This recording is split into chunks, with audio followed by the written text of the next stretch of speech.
Debo reconocer que estoy un poco cansado de agoreros y gente que está empeñada en decir que el cine ya no mola o que todo va mal. Y precisamente tenemos un par de películas que podrían ayudar a darle la vuelta a la tortilla en lo que al verano se refiere. ¿Quieren saber cuáles son? Pues quédense con nosotros. Bienvenidos un día más a... Centauros del Alcarri, el programa de cine de Guadalajara. Muy bien hoy, Hoy no he hecho inventos raros. pero te ha quedado muy bien. Me ha ¿Sí? gustado. Yo tengo claro que es para mí la película de la semana y voy a tratarla como tal, ¿vale? ¿Cuál es? Supergirl. ¿Sí? Sí. Supergirl. Sí, que precisamente es una película que llega como con mucha incertidumbre porque hay gente que la pone a parir, gente que no le gusta nada el giro que ha dado James Gunn con esta película al universo DC. Mucho crítico adelantado, diría yo. Sí. Sí, Mucho agorero, ¿no? mucho agorero de los que me sacan de quicio. A los que tú tienes ganas de darles algún palito si la peli es buena, Me ¿no? encantaría. Bueno, pues Supergirl habla de una joven que llega a la Tierra desde su planeta natal con poderes extraordinarios, intenta buscar su lugar en la Tierra sin desvelar su auténtica identidad, pero tiene que dejar de esconderse cuando hay una amenaza global, digamos, en este mundo y asume su rol como heroína. Vaya resumen. Vaya resumen. ¿Has visto el tráiler? Sí, Eh, lo vi ayer en el cine y lo he visto esta mañana otra vez. ¿Y qué te ha parecido? Mm, yo no soy agorero, pero no sé. ¿Sabes algo de su director, No, Craig Gillespie? ahí ya me pillas. Pues mira, Craig Gillespie probablemente la han elegido para esta película porque tiene experiencia en películas con protagonistas chicas de dudosa reputación. Es el responsable de Yo, Tonya, con Margot Robbie, que era la película en la que se contaba la historia de aquella patinadora que le rompió las piernas de su máxima rival, Bien, basada en hechos buena, reales. buena técnica. Y de la versión live action de vida real de Cruella. Esta Supergirl llega con, pues eso, con muchas críticas contrapuestas. En Film Affinity, para empezar, tiene 20 críticas, 9 positivas, 3 negativas y ocho tibias. Creo que uno de los grandes alicientes de esta película es su protagonista, Millie Alcock, a la que hemos podido ver recientemente en Juego de Tronos, en la serie nueva, y que es una chica que yo la veo con potencial y se nota el sello James Gunn en cuanto a que es una antiheroína con una relación especial con su perrete. James Gunn tiene una relación siempre con los animales en sus películas extrañas. ¿Viste la de Superman, la nueva? Sí. Pues Crypto, el perro que salía en la Superman nueva, es el perro de cara y el perro al que le van a pasar cosas en esta. Oh. ¿No te convence todavía? Es que ya No. no sé, es como el tema este de los superhéroes super todos. Es un poco cansino, ¿no? Sí, precisamente la gracia que tiene, o lo que se intenta hacer James Gunn es darle un poco la vuelta, porque nos encontramos siempre en estas cosas que la gente dice que está cansado de lo mismo, pero en cuanto le dan algo nuevo, Ya. lo rechaza. Bueno, otra película que llega esta semana es Minions and Monsters. Iba a invitar a los Minions, pero es que me sale muy mal, así que Algo. mejor no lo voy a hacer. No. Oh, banana, ¿no? No lo voy a hacer. Para tú, pupete. Pero no lo haces mal, ¿eh? Que es una película en la que tenemos a los que realmente molan de la historia de Gru, que son los Minions, ¿no? Los bichitos amarillos estos, que ahora se remontan, hacen una especie de historia en la que llegaron a Hollywood, hicieron películas de monstruos y sin querer pues debieron soltar por el planeta un monstruo de estos, pero tochos y malos de verdad. Y entonces los Minions hacen muchas chorradas. Esta película está dirigida por Pierre Coffin, que lleva toda su vida, toda su carrera involucrado en las películas de los Minions y de Gru. Y yo pensaba que iban a decir la gente que ya estaba hasta el gorro de esta saga, pero de las 5 críticas que hay en Film Affinity, pues 4 son positivas. Todas las que veo son de americanos, pero bueno, del Variety, otro del Variety, dice que es más ingeniosa, más alocada y más divertida antes de que los monstruos entren en escena. Ah, vale, pues está buena. Pero vamos, que sí, que es. Eh, en esencia, se trata una vez más simplemente de una serie de situaciones artificiales en las que los pequeños protagonistas se meten en líos caóticos. Esa es la neutra. Y luego hay quien dice que es una de las más entretenidas de esta saga de animación. Bueno, pues al que le guste ya sabe lo que tiene que hacer. Los Minions nunca defraudan, o sí, a mí se me hacen un poco largas a veces las de los Minions, pero bueno. Es Ah, como que un ratito bien, pero ya, luego ya se te hace un poco pelota, ¿no? es un poquito. Y ahora llega una película, nos tienes que hablar de una película de la que tengo la sensación de que llevo hablando meses, todo el mes. Obsesión, Obsesión. Obsesión. Obsession. como quieras decirlo. Obsesión. Habla un poco de cómo nos podemos obsesionar, nunca mejor dicho, ¿no? Con las personas. En este caso ahora de la obsesión de una persona por otra persona a la que conoce por curiosidad, digamos, y tiene una fijación en ella increíble que pues llega a poner en riesgo su vida y de la gente que les rodea. Habla pues del deseo, de lo que nos hace hacer un poco el deseo, ¿no? A veces nos vuelve un poco locos. ¿Te has leído la sinopsis? Sí, he visto el tráiler, en serio. De verdad, de verdad, ¿no? Te lo juro, ¿no? De verdad. ¿Te acuerdas tú de un capítulo de Los Simpsons de la pata de mono? Que pedía deseos Bart y cada Sí, deseo se le volvía en sí, su contra. sí. Pues está muy relacionado con eso, esta película. Es en la que el chico pide que la mujer de la chica de la que está enamorado se le quiera y se le cumple el deseo. Entonces, ella de repente está obligada a amarle. Y el término que he utilizado es el correcto, obligada a amarle. Es una película de la que no vamos a hablar mucho ahora porque va a salir más veces a lo largo del programa. Llegamos a Viaje al País de los Blancos, otra película de la que ya hemos hablado alguna vez porque fue protagonista del proyecto Viridiana, dirigida por Dani Sancho, una película de carácter autobiográfico y social que cuenta la historia de Usman Umar, un ganés que vino hasta España pensando que iba a encontrar una vida mejor, con grandes lujos y tal, y se encontró con la dura realidad, pero que gracias al apoyo y al cariño de una familia que decide acogerle siendo niño, pues consigue salir adelante. Aquí nos cuenta su historia de una forma que, por lo que he visto en el tráiler, a mí me ha parecido emotiva. Ya lo dije en su día cuando andamos en el Viridiana, no soy una persona de corazón blandito, pero esta película, el tráiler, pues me interesó. ¡Dale ahí! Vamos a hablar de Jackass. Es una película que desprende energía por todos lados. ¿Nunca has visto Jackass? No. ¿Nunca has visto vídeos de Jackass? Gente haciéndose daño por placer o por Es risa, no, no. pues, la de horas que habré echado yo viendo Jackass solo y con mis amigos. Pero de juntarnos en una casa a ver vídeos de Jackass y Mientras bebíais películas. alcohol y fumabais porros. Y cuando no lo hacíamos también. O sea, más jóvenes también lo hacíamos. O sea, pues Jackass, para el que no lo haya visto nunca, pues eso es un tío, un grupo de gente que decide hacer locuras porque sí, en la que se juegan su integridad física. Y ahora han decidido hacerlo, pero más mayores. Pero yo he visto al Johnny Knoxville este y cuando hablamos más mayores es que como le peguen un mal golpe, Más muy mayores. sí, sí. Pero eso lo hace más gracioso, ¿no? Hay uno que se pone un anillo que le da calambres en el... Sí. Son locuras que lo único que producen es un daño físico terrible. Pero verlo, pues es gracioso. Es la que más ilusión te hace esta semana. No, eso tampoco. Pero no sé, Jackass siempre está bien. No sé, te echas unas risas con Jackass. La gente ya lo sabe, ¿no? Es lo que hay. Pues ya Sí, que ya sí, sabes lo que hay, claro. no, no, no va a haber No sorpresas. tiene más historia. Creo que hay un examen proctológico con un robot de por medio, o sea, también. No tiene más historias. Es Jackass. Vale. Mira, una película que está en las antípodas de Jackass es Letras Robadas, de John Carney, con Paul Rudd, que es un actor que a mí me encanta. John Carney, pero si no lo sabes, ¿sabes quién es John Carney?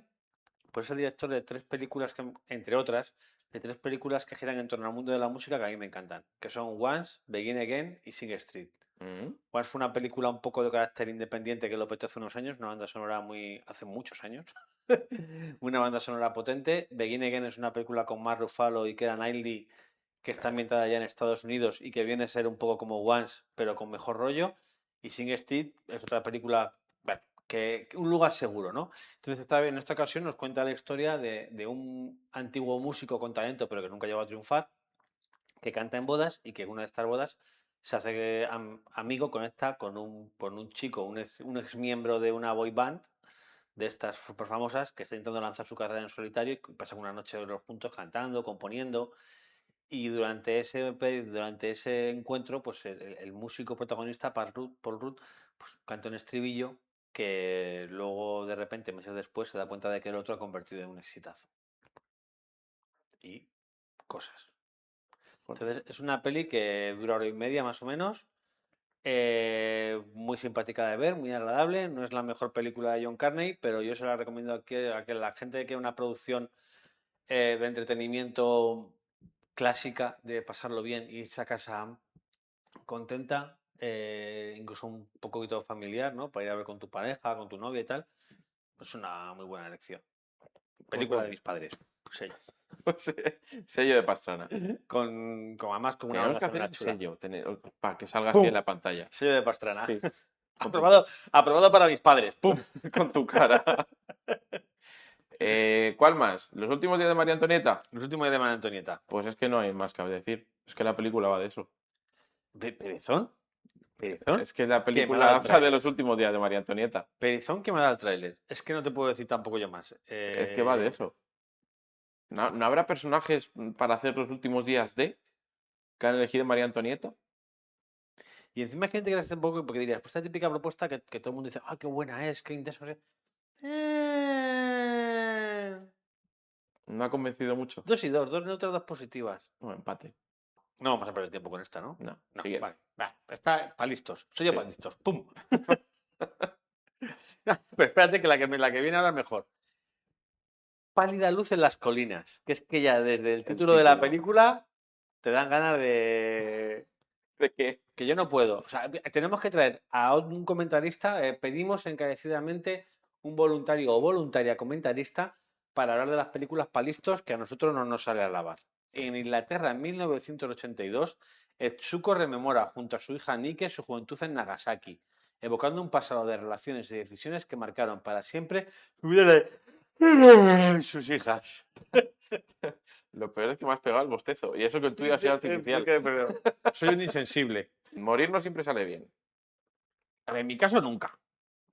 ¿Y cómo lo saben? Si no, nunca te has muerto, no A ver, sabes no, sí, si... morirme probablemente me saldría bien. O sea, si me toca morir, me muero, pues bien, me sale. Te mueres, ¿no? Me muero. Te Ya mueres. está. No te puedes... ¿Cómo te mueres mal? El No caso. vamos a andar en ese tema porque de repente me he dado cuenta de que me puedo meter en muchos charcos. Evitamos los charcos, no nos gustan los charcos. Charcos No llevamos botas de agua. Esta película va de una pareja no, el marido y el hermano de Rosario que se quedan sin trabajo por un despido improcedente y tienen una gran idea para pagar sus deudas, que es secuestrar el cadáver de su jefe y pedir un rescate por él. ¿En qué momento secuestrar el cadáver de tu jefe se puede calificar como gran idea? Era una ironía. Ya, por eso, ¿no? Pero en la película esta la gente lo Al que piensa. se le ha ocurrido hacer y al que se le ha ocurrido el guión de esta película, pero bueno, sí, hay gente que, no sé, tiene ideas extrañas y a partir de ahí pues se enreda todo y se lía todo como no podía ser de otra Te voy a manera. decir una cosa, me encantaría que esta película me gustase. Me encantaría. ¿Por? Porque no es la típica película si tiene un guión loco y es una comedia guay, pues puede funcionar bien. Lo que pasa es que yo viendo el tráiler No, no me ha convencido del todo. No me ha atraído lo suficiente. no. Javi, ¿habías visto Toy Story 5, no? ¿Qué te pareció? Estuve ayer, lo estuve viéndola. Bien, es que Toy Story me gusta mucho, es que me retrotrae mucho a mi infancia y a mi todo. Más, ¿aquí se pueden hacer spoilers o no? No. No, vale. Bonnie, que es la niña de los juguetes, me recuerda mucho a mí, porque yo también soy una persona así tímida y que tiene problemas a la hora de relacionarse con la gente. Y es que a mí me gusta mucho. Es verdad que las voces de Buzz y Las de han cambiado, Woody ¿no? no son las suyas y eso chirría un poco, pero está guay, la película mola mucho. Juega siempre con la nostalgia, sabe dónde tocarte la fibra en algún momento de la película. Más yo creo a la gente de nuestra edad que a los niños, porque habrá niños que a lo mejor no entienden esas referencias, pero está chula. Yo vi Letras Robadas y me gustó. Sí. La que tenía la oportunidad de verla antes y me gustó la película. Luego también, aparte de estos estrenos que hemos dicho, la semana que viene se podrá ver por fin Encuentros en la tercera fase en la sesión web del cinema y Call Me By Your Name, una de las películas de Luca Guadagnino en la que salió, que lanzó a la fama al chico este de Dune, al guaperas este, ¿cómo se llama? Ay, ¿cómo se llama? Tú sabes quién te digo, ¿no? Sí. Timothée Chalamet. Es... Lo ha gritado una voz desde ahí. Chivatos tenemos por ahí. Una película que tuvo 4 nominaciones a los premios Oscars y bueno, pues que hay gente a la que le gusta mucho. Y ya está, Javier. ¿Listo por hoy? ¿Listo? Pues nos vamos a la cartelera.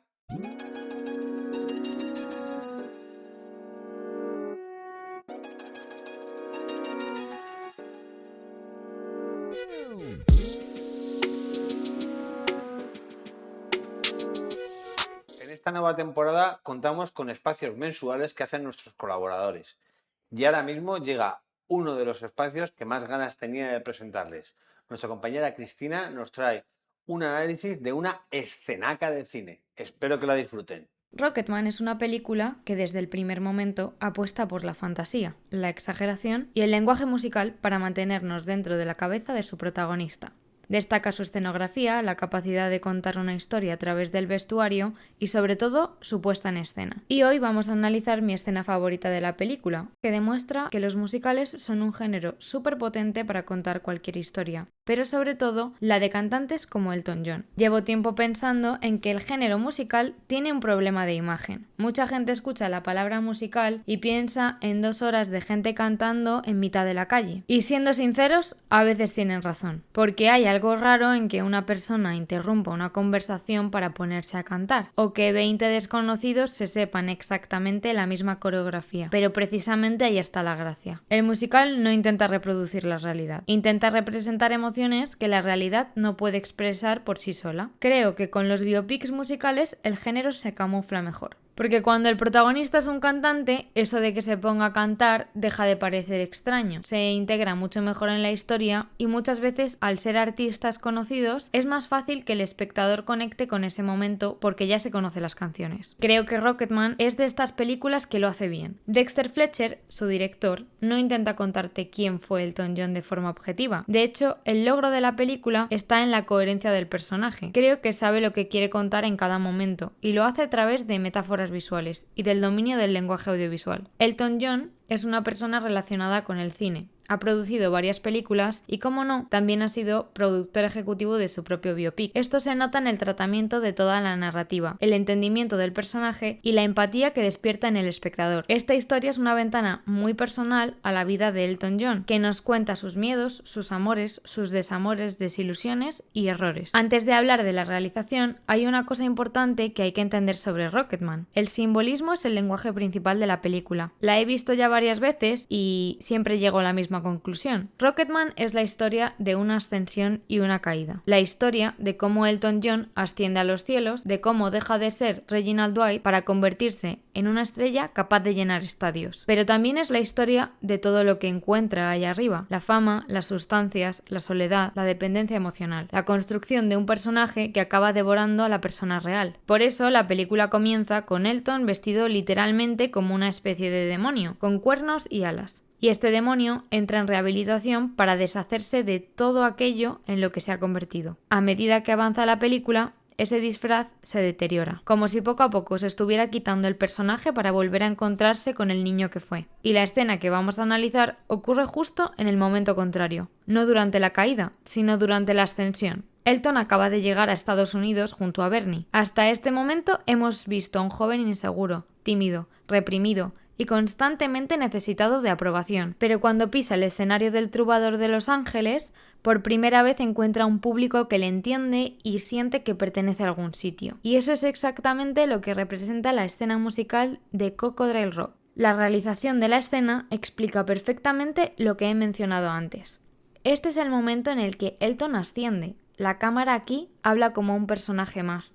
El escenario parece cobrar vida, señalando que están haciendo una estrella, y el montaje hace lo mismo.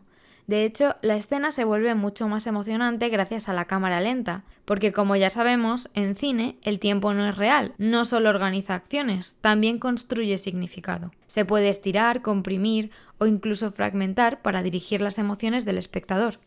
El montaje en la escena se plantea como un recurso expresivo. La cámara lenta pertenece a esta idea de dilatación del tiempo. Al alargar el instante, lo convierte en un momento más significativo. La cámara lenta se nos introduce en 2 ocasiones. La primera, cuando Elton es presentado y aparece en el escenario.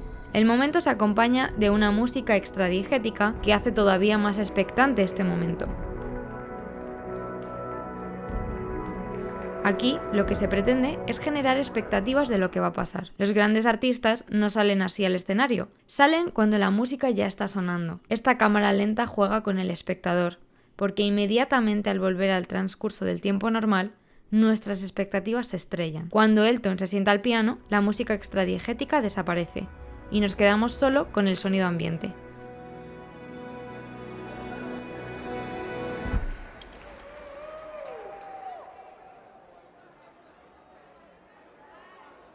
Se escucha a un público en silencio, muy crudo y sin efectos que ensalcen este momento.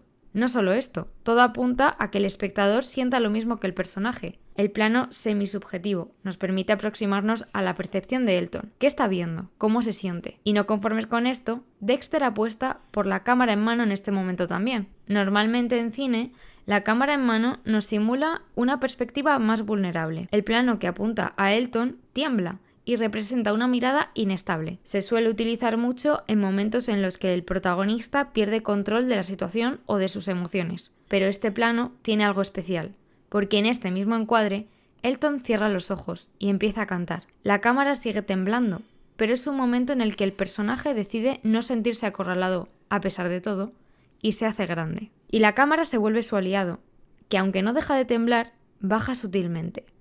Es un gesto muy pequeño, pero muy significativo a nivel de puesta en escena, porque es la cámara hablando. El plano, antes frontal, pasa a un contrapicado. Los contrapicados se asocian directamente a la construcción de poder, de superioridad, es decir, la cámara literalmente está elevando al personaje. A esto se suma la luz de contra, que recorta su silueta y elimina parte de información del rostro. Los focos del escenario crean halos y destellos que aumentan esa sensación de espectáculo. Este tipo de iluminación tiene un efecto muy concreto.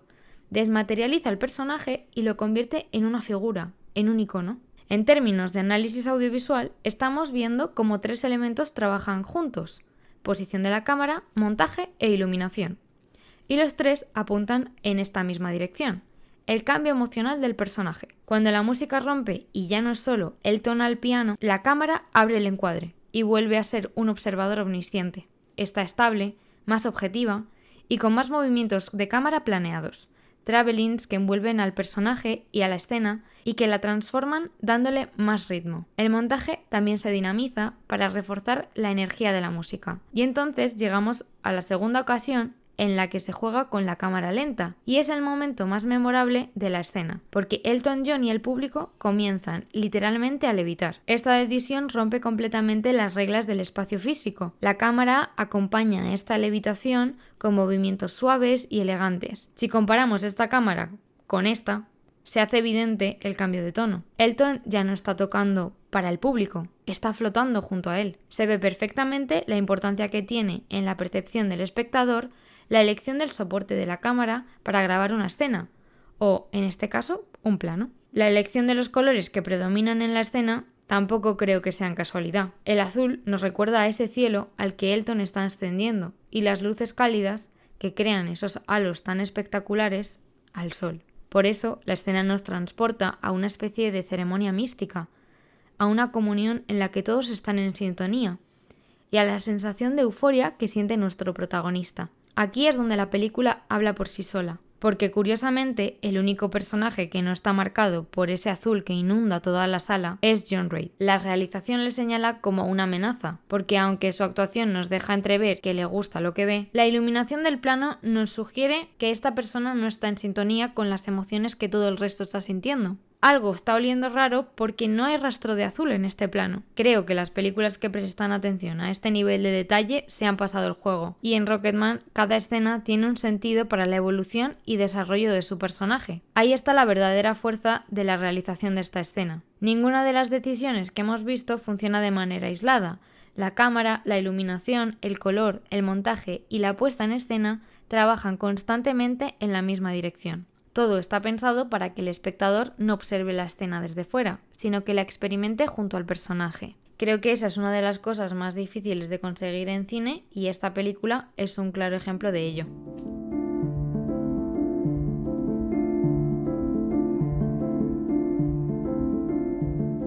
Bienvenidos a Sonar, la sección en la que buscamos las nuevas tendencias y creadores fuera de la gran pantalla. Hoy hablaremos sobre los últimos estrenos de terror, Backrooms y Obsession. ¿Qué relación tienen con YouTube y qué nuevos creadores se esconden ahí? ¿Por qué el terror funciona tan bien en Internet y por qué es el mejor sitio para distribuir cortometrajes?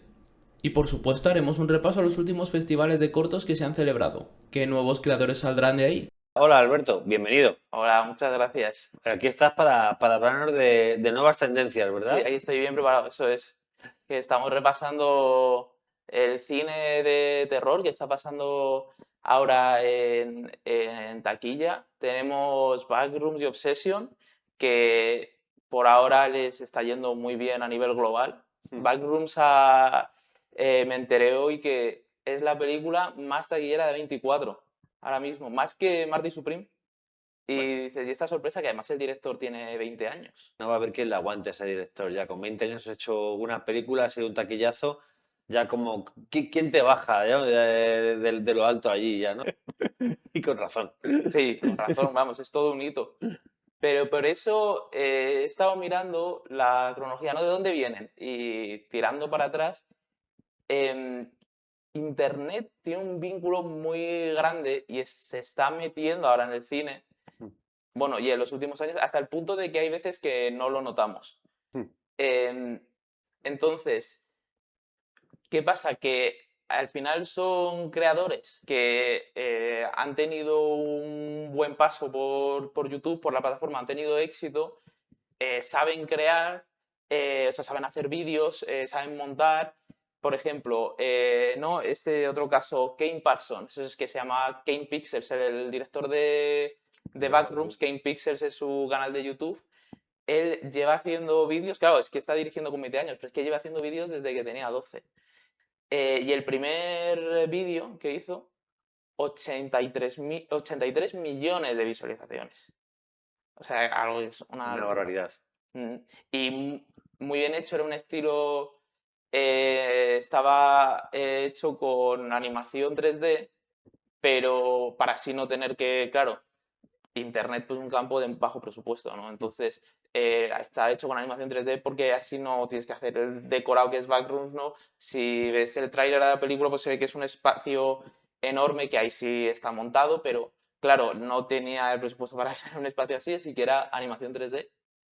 Y funcionó muy bien porque el terror funciona muy bien en Internet. Ya de primeras estaba garantizado que iba a haber gente a verlo. Bueno, Entonces, eso, la idea eso- es vendida. eso es una cosa que creo que se está empezando a confirmar con estos creadores, pero que siempre había estado un poco en entredicho en el mundo del cine. El ejemplo más claro fue el de Serpientes en el avión, que fue una película que nace casi por demanda de las redes sociales y porque se hace muy viral, pero luego la película se pegó un bofetón en taquilla espectacular. Sí, o sea, Sí, eso sí. es una edición también. Backrooms sí que. A lo mejor Backrooms también tenía esa parte de la demanda de redes sociales, pero ha sabido Sobre todo llevarla a cabo, ¿no? que se lo ha tomado en serio. O sea, ha hecho una Claro, propuesta con A24, que es un estudio, una productora que cuida mucho sus productos, que tiene una marca también propia, ¿no? Podríamos decir, cuando vas a ver algo de A24 sabes que vas a ver, claro. qué estilo de producción y se han juntado el hambre con las ganas de comer para crear este producto tan taquillero. Que claro, está a 24, o sea, estamos hablando de Sí, muy buenas películas. pero el terror lo de bajo presupuesto es lo que tiene, que cuando la pegas con bajo presupuesto, además, básicamente se han gastado dinero en dos Sí. estrellas protagonistas, y luego se han aferrado a esto que hablamos del high concept, ¿no? El concepto del que hablabas antes de los backrooms, que no sé si puedes explicarnos de dónde es y qué es. Claro, eso es lo curioso. Al final, el terror en Internet funciona muy bien porque tiene un carácter colaborativo. Hmm. Las historias se van creando desde pequeños fragmentos hasta lo que ha llegado hasta ahora, que es una película. Backrooms al principio fue lo que se llama un creepypasta, que es una leyenda urbana de terror que escribe alguien en un foro. Hmm. Entonces fue una pequeña historia que escribió alguien anónimo en el foro de 4chan, que es muy famoso. De hecho, es anónimo porque 4chan, el carácter que tiene es que no hay usuario, siempre es anónimo, ¿no? Quien escribe. Y era esta historia de terror de alguien que quedaba atrapado en un espacio de oficinas sin ningún final aparente y en el que alguna criatura le perseguía. No daba muchos datos, no se sabía realmente lo que estaba pasando, solo era el texto y la imagen de pues ese espacio de oficina vacío, tan amarillo, con el techo desmontable, que ha llegado a la estética que vemos en la película.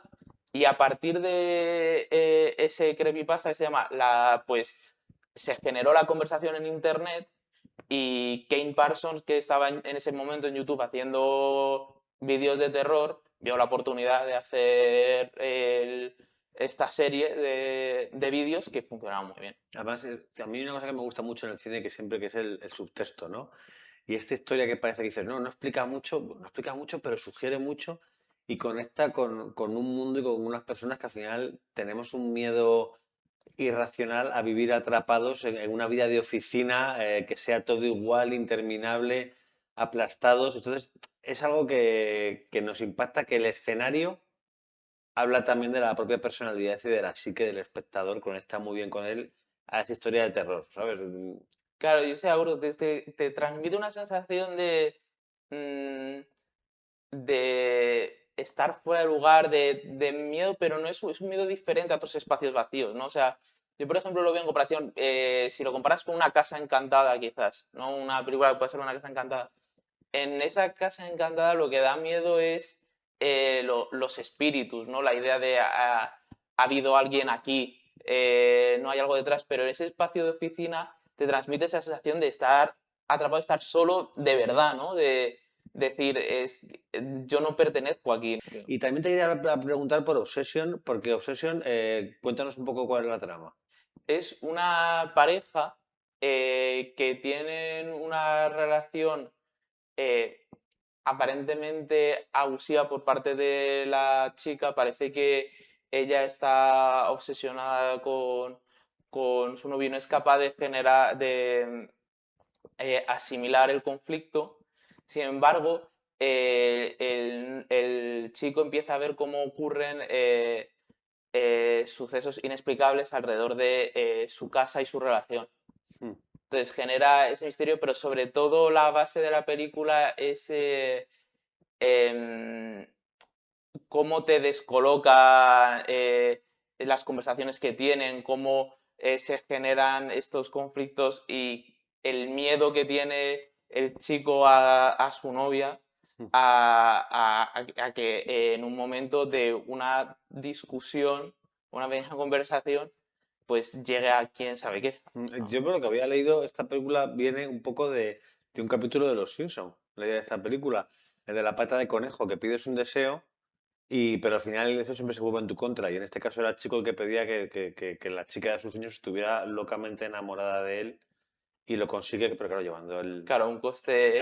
Curry Barker tiene un canal que se llama That's a Bad Idea, que en realidad es de sketches de comedia.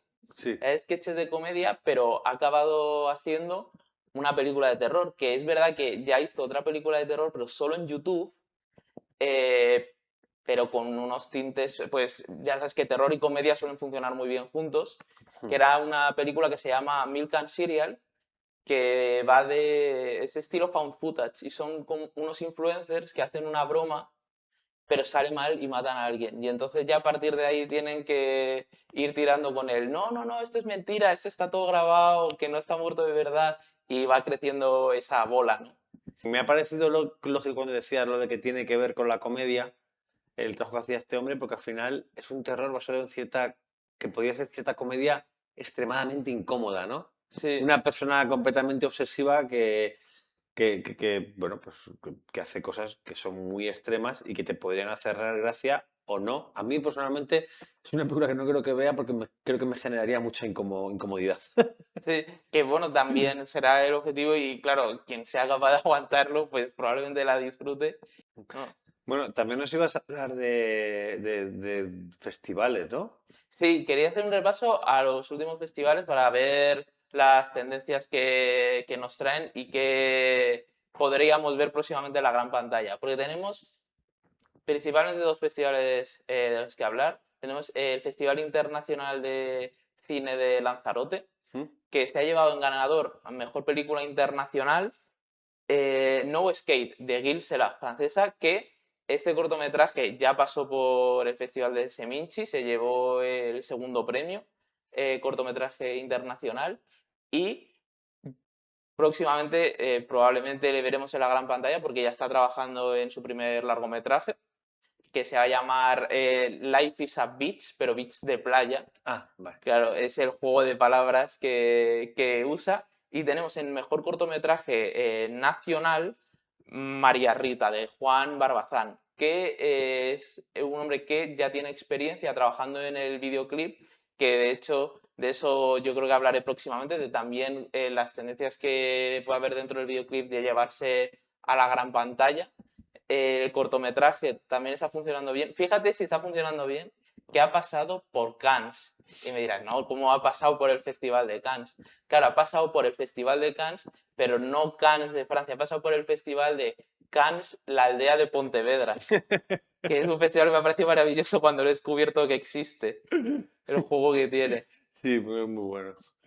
¿Y alguno más? Sí, luego tenemos el Festival Internacional de Oberhausen en Alemania, que tiene un estilo más de videoarte y de hecho los premios se dividen más bien por jurados, o sea, es como si compitiesen, es como si hubiesen varios festivales dentro de ello, y de 5 jurados en los que competía, 3 veces el mejor premio se lo ha llevado un cortometraje que se llama Ópera, de Igor Celic, es croata. Y es un cortometraje que no te podría hacer una sinopsis porque es un estilo de videoarte, o sea, es muy poca trama, se basa mucho más en el montaje y la fotografía, pero apunta maneras porque es el primer cortometraje, por lo que he visto, en el que ha aparecido como nominado y se ha llevado, pues como se ve, un éxito rotundo. Pues muy bien. Oye, y así que ya se le veremos algún día. Bueno, claro, de ese no vamos a ver ningún largo. Claro, eso no. No parece, claro, al final está bien estudiar el mundo de, como digo, por una parte está muy bien ver de internet lo que llega a la gran pantalla porque está viendo cierta tendencia, pero de siempre los festivales han sido uno de los mejores, ¿no?, sitios donde mirar y echar un ojo porque al final es donde muestras un poco lo que vales, pero claro, hay categorías o hay mundos en las que pues un estilo de videoarte más difícil verlo llegar a que haga un largometraje, ¿no? O a que lo veamos en un gran estreno. Mira, Alberto, ya antes de terminar te quiero hacer una pregunta.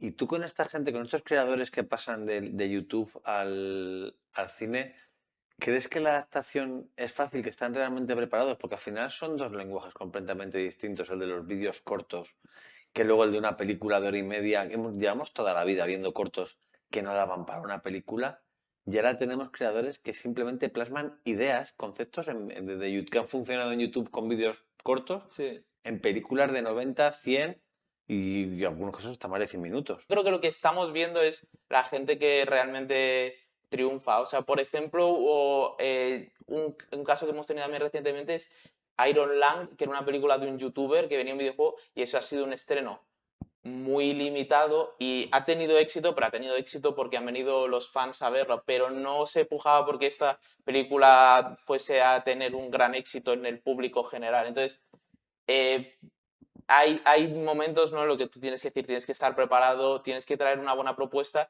y gente que no la trae puede tener éxito, pero en otros entornos. No es muy difícil llegar a la gran pantalla. Bueno, pues espero que en tu próxima visita nos cuentes qué te han parecido Obsession y Backrooms, Sí. ¿vale? Y Tengo ganas. que nos cuentes más nuevas tendencias en este sonar. Muchas gracias, Alberto, por venir aquí con nosotros. Gracias a ti, encantado de estar. La semana pasada tuvimos la inmensa fortuna de disfrutar en Multicines Guadalajara de la proyección de Javier en la montaña, un documental en el que se encuentra la experiencia del propio Javier con parálisis cerebral y cómo ascendió hasta el campamento base del Everest. Fue un día súper emotivo y no hace falta que me crean, porque para demostrarlo tenemos este vídeo. Fue una cosa muy dura, pero hoy en día me siento súper satisfecho de haberla hecho. Y lo más importante de todo esto es que quiero dar visibilidad a la parálisis cerebral. Aquí estamos. Voy a hacer varias, lo sepáis ya. La que quieras. Hay que ser siempre optimista. Nunca pienses mal porque la jodes. Hola, ¿qué tal? Mira, que han venido unos amigos a vernos. ¿Qué tal estás? ¿Cómo te llamas? ¿Cómo te llamas? Díselo, venga. ¿Cómo te llamas? Se llama Pepita. Hola Raquel, yo soy Javi. ¿Cómo se llama? A ver, díselo. ¿Cómo te llamas? El músico. ¿El Es que le músico? gusta mucho la música. Pero bueno, ¿qué me dices? Mario, aquí a tú, ¿eh? Lo que este hombre ha hecho es una verdadera proeza, una proeza tremenda, ¿no? Porque el subir al Everest con una parálisis cerebral como él tiene, lo ha hecho. Esto demuestra que cualquiera, pues que se proponga cualquier cosa de estos chicos con parálisis cerebral, de verdad que lo puede hacer, ¿no? Hoy en día los hijos, los padres y las familias que tienen hijos con parálisis cerebral o con cualquier otra discapacidad y suben y bajan al Everest 4, 5, 6, 8 veces al día. No, yo no quería que fuese. La cuestión que dije que no lo dejaba ir. Que yo ya estaba con la esperanza de que no iba a recordarle, pero de repente viene y dice, oye, que me ha llamado el chico, que sí, que estamos preparando ya el viaje al Everest. Y me dice, no, Mari Carmen, que mira, que no, que me enseña el teléfono, allí caminando por un senderito, todo de pura tierra. Digo, bueno, pues es un sendero. Ay, madre, cuando yo vi en la película qué piedras, qué escaleras, y lo comenté luego a Javi, digo, ¿cómo me engañaste, Javi? Se reía él. Que mejor en la exposición de documental, que mejor me lo he pasado cuando los estrenamos en Santander con los chavales. Ah, con los niños. Allí la gocé. Pues se cumple un sueño porque estamos en Guadalajara, en mi tierra. Vamos a reestrenar Javier y la montaña, pero sobre todo gracias al esfuerzo de unos pocos somos capaces de hoy llegar aquí y traer a Javier, que realmente es el protagonista, Javier López Pagazaurtundúa. Gracias. Venga, Que no vamos. sé nadar, ¿eh? Es un poco cabroncete. Yo me tiro ahí y luego me he propuesto aprender a nadar y lo tengo que conseguir, ¿eh? Como sea, aunque me ahogue, pero lo tengo que conseguir. Sí.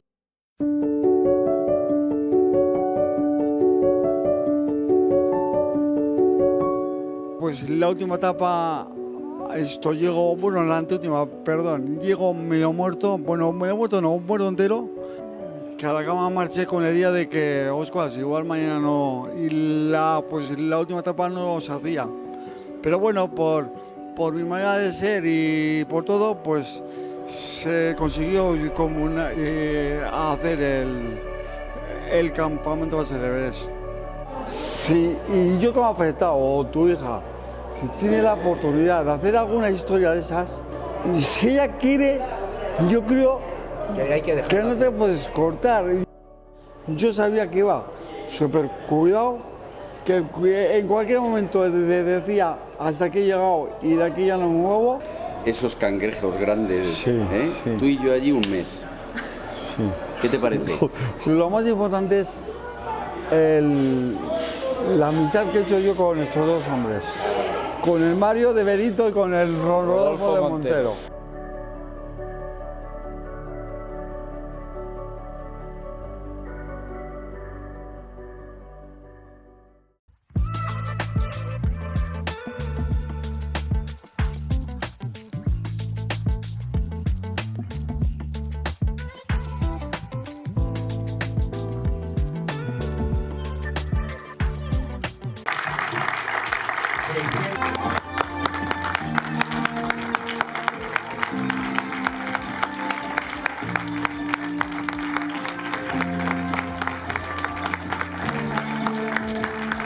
A mí como padre de un crío con discapacidad lo que me ha dado ha sido mucha motivación para seguir adelante y luchando por él y las ganas de hacer todo y más por él. Una persona con parálisis cerebral como Javier nos enseña que con esfuerzo y con trabajo en equipo, con implicación de toda la sociedad, se pueden lograr grandes cumbres. Pues en efecto nos da una lección de vida, ¿no? De que tenemos que ser capaces de hacer absolutamente todo aquello que nos propongamos en la vida. Si uno quiere llegar a la cima de donde sea, llega si verdaderamente se lo propone y si tiene voluntad.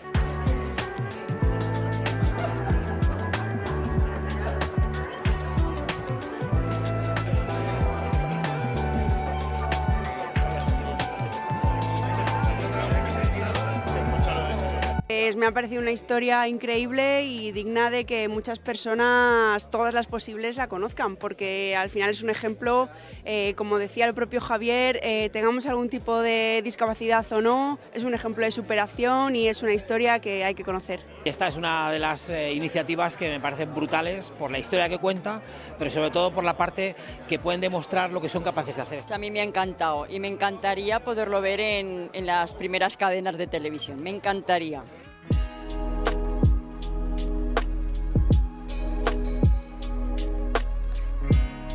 Te quedas sin palabras porque se le veía con un esfuerzo, con un sufrimiento, pero ahí tirando para adelante. Cuando hablamos de personas, en este caso niños y niñas, con parálisis cerebral, simplemente es a veces el proponérselo, ayudarles y acompañarles en el proceso. Y pueden lograrlo, como nos demuestra este documental. Yo estoy un poquito vinculado por mi antiguo trabajo con personas con discapacidad y se refleja el tesón, el pundonor que tienen, o sea, muy, muy bueno el documental. Me ha encantado tener la oportunidad de conocer ahora a Javier, le dan enhorabuena y las gracias por el ejemplo que nos ha dado con esta experiencia que yo creo que nos sirve a todos.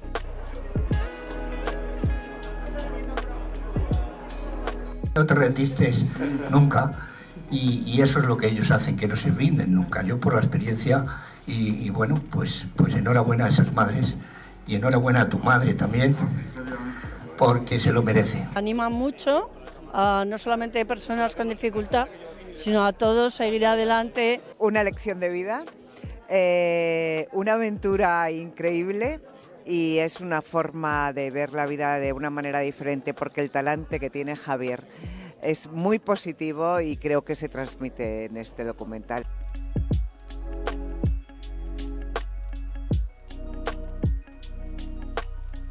Pues tanto desde Nova Alcarria como desde Cine Alcarria estamos muy volcados con el cine, con la promoción del cine, el cine que se hace aquí. Mario de Benito tenía una historia buenísima que tenía que llegar a Guadalajara y nosotros no podíamos hacer nada más que apoyar y utilizar para lo que realmente vale un medio de comunicación, y es para facilitar que el mensaje de la gente llegue a todo el resto del mundo. Lo más importante es dar visibilidad a este problema que tenemos y a estos grandes problemas que hay en nuestra sociedad, pero que ayuda mucho el poder dar visibilidad, y subiendo al Everest con Javi y contando esta historia demuestra que si se quiere al final se puede, y sobre todo la parte de la superación, esa energía que esta gente tiene que es maravillosa, ¿no?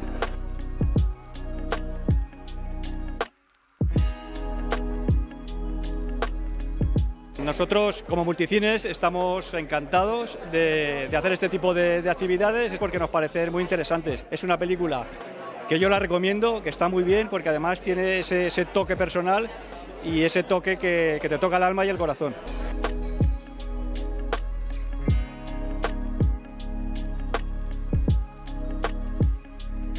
Pues nos ha encantado a los dos, la verdad, porque también yo como madre paso Everest todos los días con mi hijo, él también lo sube todos los días, pero el verlo plasmado en algo concreto, en una subida, una montaña, yo la verdad es que me he identificado mucho con su madre y he visto en Javier a mi hijo, ¿no? Me pareció muy emotivo y todo eso porque... él para mí ha sido un ejemplo a seguir. Yo sé que también puedo hacer un montón de cosas.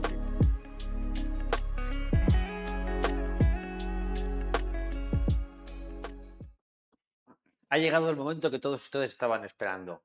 El hombre que es simpático el 99% del tiempo, pero que a la hora de hablar de cine se convierte en una bestia parda salvaje y que no hace prisioneros. Hola, Ramón. Hola, ¿qué tal? Aquí estoy encantado de estar en Centauros de la Alcarria, el programa de cine de Guadalajara. Teníamos 4 estrenos, creo, la semana pasada. ¿Y vas a ser implacable con los 4? Voy a ser sincero, ¿no? Eso, ya sabes que yo no soy persona que tenga criterio, solo tengo opinión, ¿no? Y voy a darla, voy a darla. Entonces, empiezo por la que me digas. Viva. Viva, vale. Viva es una película de Aina Clotet, ¿no? Ya hablamos un poquito el otro día, introducimos un poquito la película. Es una película, Aina Clotet es una actriz, directora, que ya hizo una serie que es Esto no es Suecia, que hablaba un poco de la maternidad. Era un barrio de No te pierdas, porque millennials luego tengo que jóvenes. cortar y Sí. te sienta mal. Vale, perfecto. Entonces, Viva, ¿de qué habla? Viva empieza la película viendo cómo es una mamografía, ¿no? Y está a Ina Clotet en la consulta de la ginecóloga, le han hecho una mastectomía porque tenía un cáncer de mama, eso empieza la película así, ¿no? Y entonces nos enfrentamos un poco a esta vorágine de sentimientos, de contradicciones que presenta la protagonista, y vamos viéndola ahí cómo ella va buscando pues nuevas experiencias intentando superar esa cuestión, ¿no? Y la igual que su vida es caótica, la película también es caótica, porque a veces te parece un personaje entrañable, otras veces te parece horroroso, otras veces la odias. Hay notas de humor salpicando la película, aunque la película es más bien dramática. Tampoco tiene un tono dramático, solemne, como otras películas de este estilo, pero tiene, sobre todo los personajes de los padres de ella, son los más, diríamos, humorísticos, y la película se mueve un poco ahí en el caos, ¿no? No es un personaje que te caiga demasiado bien, a veces te parece que toma decisiones muy arbitrarias, muy poco adecuadas, entonces es una película a veces incómoda. A mí me faltó, yo esperaba más comedia, ¿no? Y entonces a mí me decepcionó un poco porque predomina el drama, ¿no? Aunque se ha vendido como comedia, predomina el drama. Y bueno, pues ya ves que he dicho poco, he Muy bien, intentado no lo has decir hecho- lo has hecho spoiler, muy bien. y yo creo que es una película interesante, pero no es una película agradable de En la que ver. es una pena que al final ella muera. Eso no lo he dicho y además no ocurre, ¿vale? Sí, bueno. Entonces, bueno, Viva, yo creo interesante.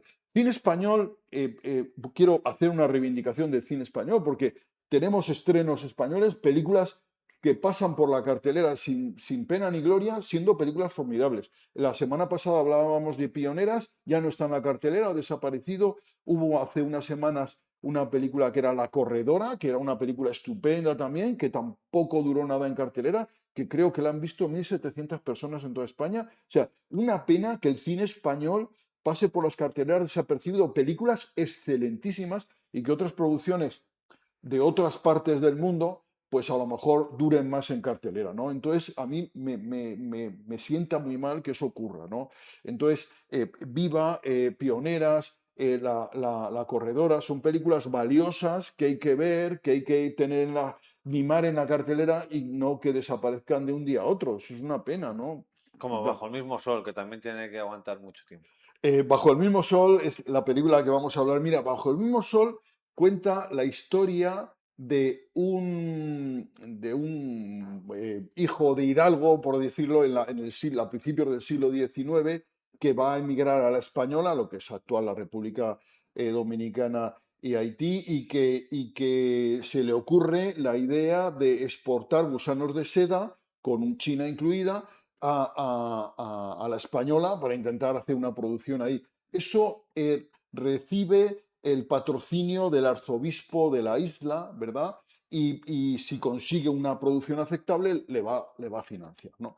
Y ahí aparece también el personaje de un negro, un esclavo que es miope, además necesita lentes para ver, y entre los tres forma una especie de equipo para conseguir ese objetivo, Que ¿no? tendrán que luchar contra una antigua maldición que amenaza con destrozar todo. No, ¿verdad? No. No hay maldiciones. Entonces, todo esto que son buenas ideas, porque todo esto está, la mayoría son el rodaje, yo creo que ha sido la República Dominicana, está rodada en exteriores, mucha selva y tal.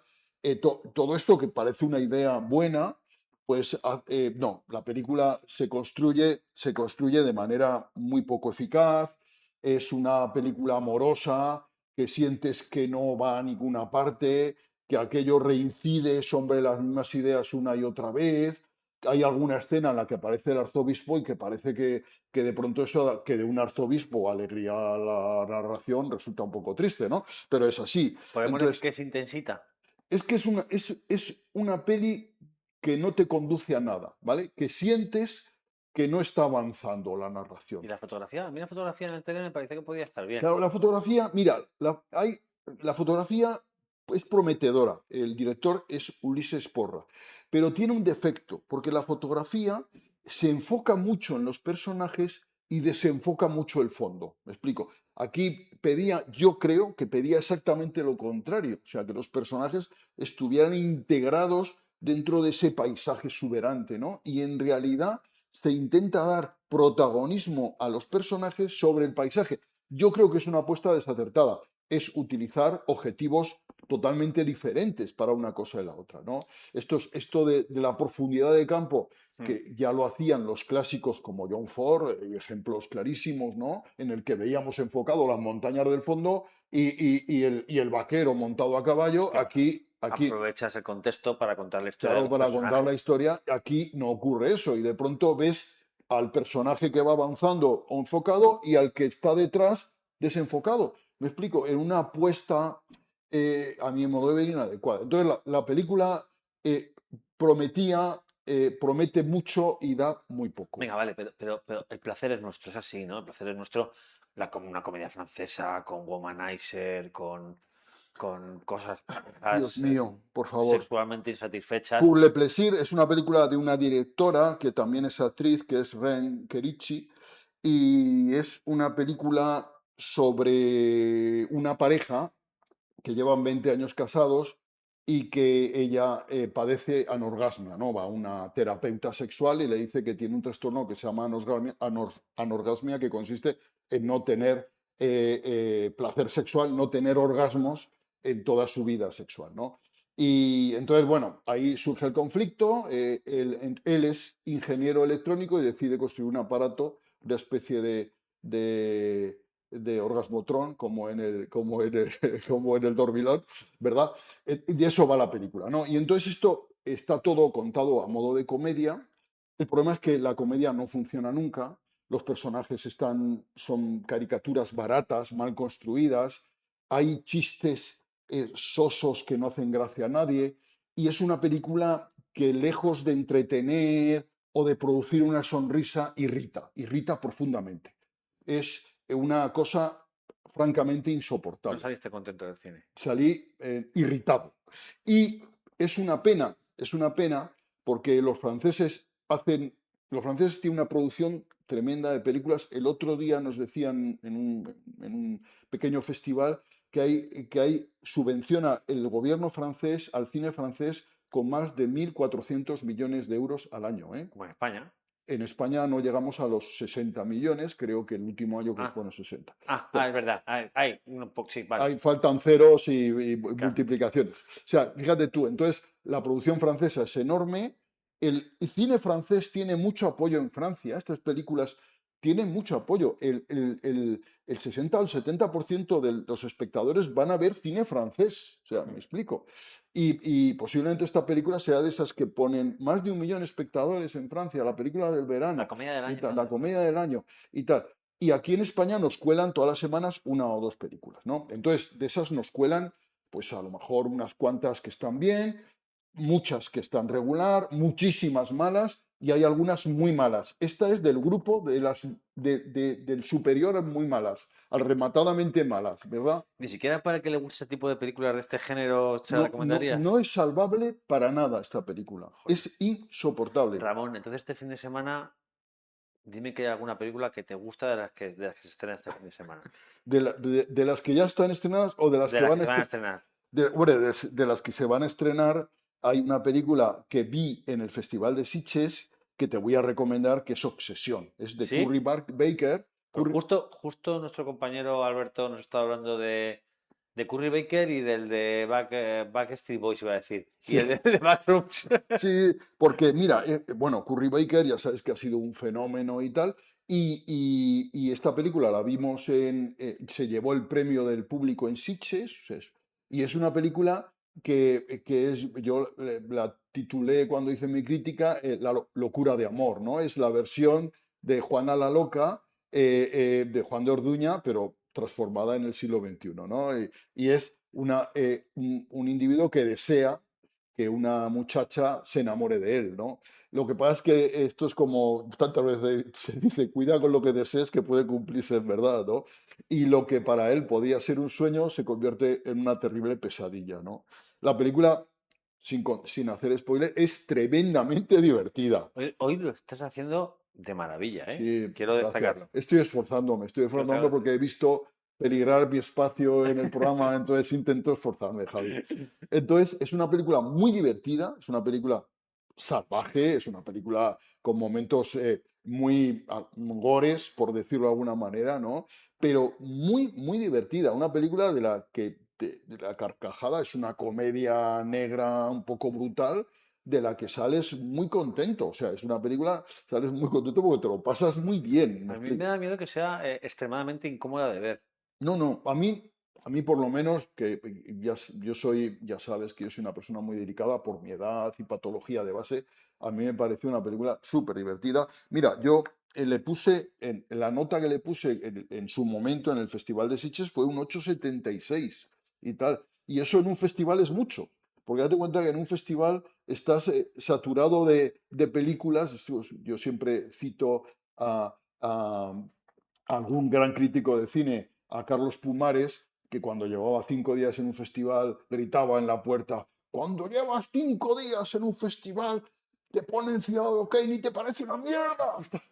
Entonces eso es así un poco, ¿no? Porque estás ahí con un nivel de saturación muy alto, ¿no? muy alto, viendo 4 o 5 películas al día y tal. En Sitges, además que es un festival muy loco, puedes ver incluso 7 películas en un día y tal. Entonces, claro, que haya una película que salgas contento, satisfecho, que la sensación que te la hayas pasado bien, y esa sensación colectiva, que eso en Sitges se transmite mucho, pues Sitges es un festival muy colectivo, tú que has estado lo conoces bien, porque ahí, pues, yo que sé, una decapitación se vitorea como un gol del Mundial, o sea que, me explico, o sea, entonces ahí, y eso ahí crea un espíritu colectivo que hace que, y entonces eso se disfruta mucho, ¿no? Y esta es una película, como tú te gusta decir, disfrutona. Obsesión. Teníamos en Sona, nos hacíamos la pregunta de cuánto recorrido tendrían Curry Baker y el chico este de Backrooms. Y veo que por la crítica que hiciste la semana pasada de Backrooms y la que haces esta semana de Obsesión, tú te has quedado claramente con Curry Baker, ¿no? Totalmente. Hombre, Backroom no es una mala película, me explico. Yo no la denuesto, pero esto es mucho más divertido. Yo siempre he pensado que el terror sobrevive, el terror y los superhéroes, fíjate lo que te digo, estos dos géneros pueden sobrevivir gracias al humor, a esa mezcla estupenda en el caso de los superhéroes, pues ya sabemos qué, de superpoderes y de hazañas estrambóticas, y en el caso del terror, con el humor. Esa es yo creo que es el flotador, la tabla de salvación de estos dos géneros, y esta sobrevive gracias a eso, ¿no? Y es una película que es muy divertida, de verdad que sí, os la recomiendo mucho. Bueno, Ramón, pues ya hemos terminado. Muchísimas gracias. Hoy me voy súper contento. Muchas gracias. Con tu sección. Es decir, que me estoy esforzando lo máximo posible. Yo te lo he notado. O sea, lo has roto, hoy lo has roto. Quiero darte la mano. Qué amable que eres, Javi. Muchas gracias por seguir con Centauros de Valcarria, ¿eh? Yo suelo decir una cosa. Día 30, encuentros en la tercera fase. No estoy aquí. ¿No vas a estar? No puedo verla, lo siento. Voy a ver, he visto, mejor dicho, Lores de Arabia. Si quieres, a mí me gustaría dedicar mi espacio la próxima semana a hablar por lo menos de alguna anécdota de Lores de Arabia, porque ya sabes que soy súper fan de la película, he escrito mucho de la película y quiero escribir más aún y tal. Y me gustaría hacer un libro, fíjate lo que te digo. Pues la semana que viene nos citamos aquí para hacer un especial de 15 minutos de Lores de Arabia de la mano de Ramón Bernardo. Sí, me contamos anécdotas de Lores de Arabia, ¿verdad? De esa gran película de David Lean. Estupendo. Pues, Ramón. Muchos besos, muchas gracias. Nos vemos en el cine aquí, en Centauros de la Alcarria.